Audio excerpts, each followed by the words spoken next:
There's 4 witnesses. Hello.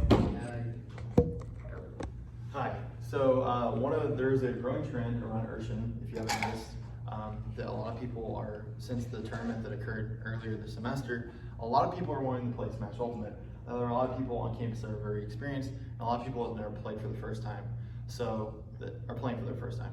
So I thought that I would do a presentation to kind of give you the tips on how to take your game from being casual to a more professional level to keep up with a lot of your friends. So first of all, I played Smash Ultimate for about 2 years in both a casual and competitive setting. I played in several different tournaments.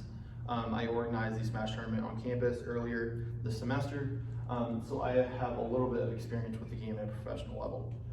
Some background on the game. This is the most recent version in the franchise, starting with Smash 64 in the 90s, then the GameCube, Wii, and Wii U versions. This is the most definitive version that has the most characters and is what is used most commonly in modern competitive play. So starting off, what I'm going to do is give you a little bit of a explanation of the moveset in the game. A lot of the movements are pretty self-explanatory, like moving, jumping, crouching, that sort of thing. You have 3 types of attacks in Smash. You have tilts, smash attacks, and specials. Your tilts are going to be your quickest moves to maintain movement around your enemy.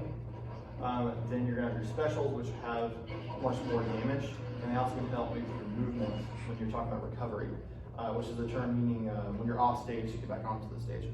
And then you have your smash attacks, which sit as a middle ground between those 2 things. But for the most part, that is your damage dealing attacks. And then you have some more technique-oriented controls. You have your shield, which it shields you from damage, and the longer you use it, the more it will run down until you are stunned, which leaves you open to your enemy's attacks, so you never want to do that. So after shielding, once I get out of this, you have air dodging, which is the best way to avoid enemy attacks, commonly used. But for the most part, that is the moveset. Like, the Smash does not have a lot of complicated moves. It is definitely oriented more towards advantage, disadvantage, and movement, which I'm about to explain.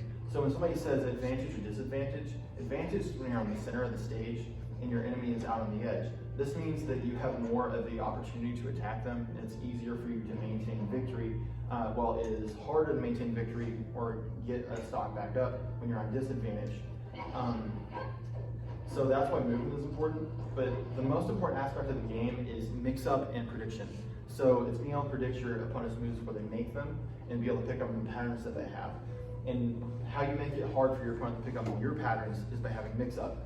So you don't want to spam the same attack over and over again, but you want to use all the different attacks in the moveset to be able to make it to where they can't predict your movements.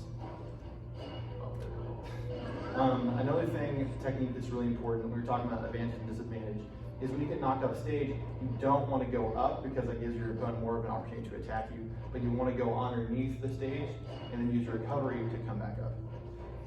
Now finally, what I would say to anyone that is trying to get good at the game, the most important thing is finding a character and sticking with them so you know the entire moveset. So what I've recommended to some people is you play random and just play all the characters in the roster until you find someone that fits you, whether it be a rushdown, a trap, surprise, superiority, whatever kind of character you like. So I hope this presentation helps you get a grasp on the game and be able to be a little bit more competitive in your friend groups. Thank you very much.